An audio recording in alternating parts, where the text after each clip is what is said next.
Sir, अब जैसे हम अगर पंजाब की बात करें, वहां पर इतने बड़े टेरर मॉड्यूल का खुलासा हुआ है। खालिस्तान टाइगर फोर्स के आतंकवादी पकड़े गए हैं और उनके पास इतने सारे हथियार मिले हैं।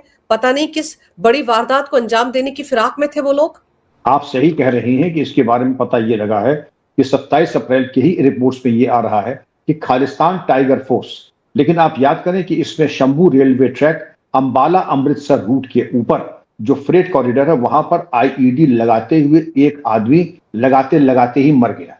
लगाते लगाते ही वो फूटा और उसके चिथड़े उड़ गए, परकचे उड़ गए। और मैंने भी देखा था अपने टेन्योर में, ये जब आईईडी ब्लास्ट होता है तो हम जब जाते हैं तो भाई वो आदमी की लाश कहाँ गई, का लाश वाश कहाँ है, तो बिल्कुल मालूम पड़ता है जैसे गायब हो गया। तो हमने जब प्रत्यक्षदर्शी से पूछा क्या हुआ, उनके साथ जोर का धमाका हुआ, पटरी इतनी उखड़ गई और एक आदमी हमने देखा जैसे चिड़िया उड़ती हुई जाती है, उड़ता हुआ बिल्कुल दूर जाके गिरा जाके। कुछ लोथड़े पेड़ पे गिरे, कुछ लोथड़े कहीं और गिरे। वो इतनी भयानक दृश्य होता है। इस केस में जगरूप सिंह एलियस जूपा निवासी तरनतारन, इसकी पूरी कटी फटी लाश ट्रैक पर मिली थी। तो पटियाला पुलिस ने बहुत अच्छा काम किया और SSOC state special operation cell Amritsar से आया और इन्होंने मिलकर के कारगुजारी की। जो भी वहां पर ट्रैक के ऊपर लाश के पास से जो माल असबाब मिला उसको एनालाइज करके उसके आधार पर ये जो पटियाला में हुआ था, तो जगरूप सिंह उर्फ जूपा, उससे यह पता लगा कि 4 लोगों की गिरफ्तारी और हुई।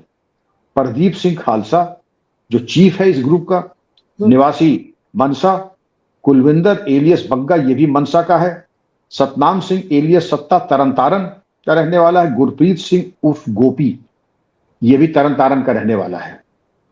और इसके बाद जब इनसे पूछताछ हुई तो सतनाम जो जगरूप का सगा भाई है उसने ये बताया कि हथियार हमने गांव में और कार की लगेज बूट में रख रखे हैं।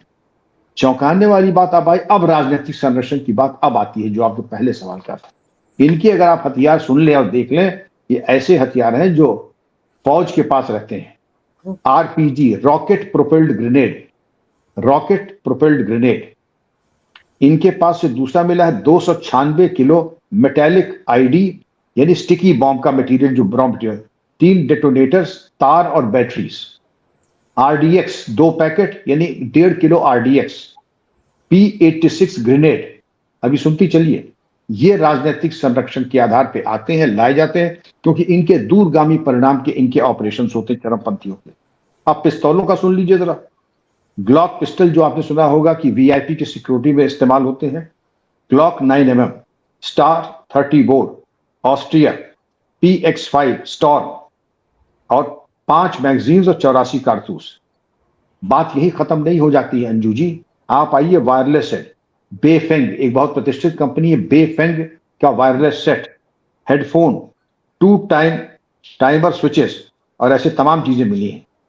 अब जब इसके बारे में गौरव यादव डीजीपी पंजाब ने इसका खुलासा किया तो उन्होंने ये बताया कि खालिस्तान टाइगर फोर्स ने जिम्मेदारी ली थी उस ब्लास्ट की। और उसके बाद इनके बाद आता कि आईएसआई रिलेटेड और खालिस्तान को एक तरीके से खालिस्तानियों को मोटिवेट करने के लिए, फंडिंग करने के लिए इन्होंने ये मॉड्यूल तैयार किया है। मलेशिया से इनके पास फंडिंग आती है और हैंडलर्स इनके बैठते थे मलेशिया, पाकिस्तान और जर्मनी। यहां पे राजनीतिक संरक्षण की बात आती है क्योंकि ये वैक्यूम में इतना बड़ा मॉड्यूल नहीं ऑपरेट कर सकता है। इसलिए अंजू जी यहां पर राजनीतिक संरक्षण, राजनीतिक लापरवाही। आपको मैं ले चलता हूं अमृतपाल सिंह, जो उसने गुंडागर्दी की थी, कितने दिन भूमिगत रहा, पुलिस के चंगुल से भाग गया और स्थानीय प्रशासन ने, स्थानीय नेतृत्व ने अमृतपाल सिंह की गिरफ्तारी के लिए कोई ठोस कदम तब नहीं उठाए थे। वो तो भारत सरकार ने कुछ कार्रवाई की तब जाकर के इनके मालूम पड़ा कि ये कुछ कार्रवाई कर रहे हैं, वरना ये मालूम पड़ रहा था कि अमृतपाल सिंह के खिलाफ कोई अब कार्रवाई हो नहीं सकती है। सर, 34 दिन तक अमृतपाल फरार रहा था, अंडरग्राउंड रहा था, पंजाब पुलिस उसको ढूंढ नहीं पाई थी। केंद्रीय सुरक्षा बल जब आए थे तब 40वें दिन पकड़ा गया था, अब डिब्रूगढ़ जेल में सड़ रहा है। बिल्कुल सही है, ये होना ही चाहिए था, लेकिन पंजाब पुलिस की लापरवाही तो मैं नहीं कहूंगा, सोची समझी रणनीति के तहत अमृतपाल सिंह के प्रति एक अत्यंत उदार दृष्टिकोण, गुरुद्वारे से भगवाया उसको घूमने दिया, जगह जगह वो दफा 144 लगी थी तब भी राइफलधारी उसके साथ घूम रहे थे। तो इस तरीके से ये जो चीज बहुत ही आपत्तिजनक था और इसी कहते हैं नेतृत्व की लापरवाही या समर्थन, प्रत्यक्ष या परोक्ष समर्थन दो प्रकार का होता है। प्रत्यक्ष और परोक्ष, डायरेक्टली हम कह दें कि हम इसका साथ दे रहे हैं, दूसरा हम कहेंगे कुछ नहीं, लेकिन हमारी हरकतें ऐसी होंगी कि अमृतपाल सिंह न पकड़ा जाएगा, न हम उसको पकड़ने के कोई ठोस प्रयास करेंगे, और वही हुआ। इसको कहते हैं राजनीतिक संरक्षण। अब आप जाइए, काउंटर इंटेलिजेंस जलंधर सीआई ने भी एक आईएसआई बेस्ड एक गिरोह का अनावरण किया है और अरेस्ट किया है सुखविंदर सिंह एलियस सुक्खा, निवासी फिरोजपुर। और इससे जो बरामदगी हुई है, आप याद करें हम लोग एक शो कर चुके थे कि चाइना का बना हुआ solar CCTV kit 4G connectivity के साथ, स्टैंड अलोन 4G कनेक्टिविटी और सोलर पावर्ड आपका सीसीटीवी। ये पहले भी एक नेटवर्क, तो आईएसआई फुटप्रिंट तो बिल्कुल साफ दिख रहा है अंजू जी कि आईएसआई ने पहले भी कहा था, और यहां पर भी सीसीटीवी यहां नहीं, जहां चाहे लगा दें। जो संवेदनशील स्थान है, वीआईपी मूवमेंट जहां हो, जहां पर फौज हो, जहां पर हमारी सेना बल के मूवमेंट हो, वहां पर ये स्टैंड अलोन सीसीटीवी लगाना था। और ये रियल टाइम इसकी सूचना पाक हैंडलर्स को जाती थी। आप समझ सकते हैं कितनी भयावह, और टेक्नोलॉजी वही थी। जो गिरोह आपका गाजियाबाद से पकड़ा गया था, अब 12-14 लड़के पकड़े गए थे, कुछ नाबालिग, अधिकांश हिंदू, उनके पीछे ये आईएसआई हैंडलर्स थे। वहां पर भी solar powered 4G enabled CCTV यहां पर भी पकड़ा गया है। ये पूरी तरीके से आईएसआई बैक्ड रिंग था। लेकिन संतोष का विषय है कि आपने दो मॉड्यूल पकड़े। आपने एक चीज पे गौर किया होगा अंजू जी कि ऑपरेशन सिंदूर के बाद तो ऐसा लग रहा है कि जैसे लगातार हर शाख पे उल्लू बैठा है। आप एक पेड़ हिलाइए और 10 आईएसआई एजेंट निकल के आते हैं। ज्योति मल्होत्रा की बात तो बड़ी पुरानी हो गई, अब आप देखें गली गली ऐसे एजेंट मिल रहे हैं।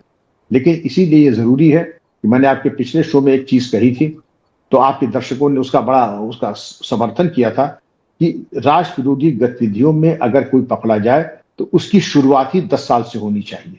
लोगों का नहीं, बिल्कुल होना चाहिए, लेकिन कुछ लोगों ने कहा कि नहीं, इनकी शुरुआत होनी चाहिए छाती पे गोली मार के। तो इच्छा तो हमारी क्या है ये आप भी जानती हैं, मैं भी जानता हूं, लेकिन मैं कह नहीं सकता हूं। इच्छा तो हमारी भी यही है कि चौराहे पे खड़ा करके गोली मार दे, लेकिन हमारा देश लोकतंत्र है, संविधान से चलता है, और कानून ने बिना पूरा मौका दिए अपनी सफाई दिए और बिना ट्रायल किए। हमने तो अजमल कसाब को भी पूरी मौका दिया था अपनी सफाई देने का, और इतने सालों तक उसको जेल में रखा। हमारे चाहने से नहीं, जो संविधान जितनी अनुमति देता हम उतना ही कर सकते हैं। अब शिकायत भी आती है कि पुलिसकर्मी कुछ एसटीएफ या एटीएफ फर्जी इनकाउंटर कर देते हैं। मैं इसके बिल्कुल विरोध में हूं, फर्जी काम नहीं होना चाहिए, लेकिन जिनको पकड़ के ले जाने कोई शरीफजादे नहीं है, न गांधीवादी हैं, ये छटे हुए हत्यारे हैं, और ये ले आते पुलिस बल के ऊपर आक्रमण करते हैं। तो पुलिस बल के तो प्रशिक्षण ही ऐसा है, विकास दुबे का जैसे हुआ, इनका जैसे हुआ, आपने कोशिश की, प्रसाद पा गए।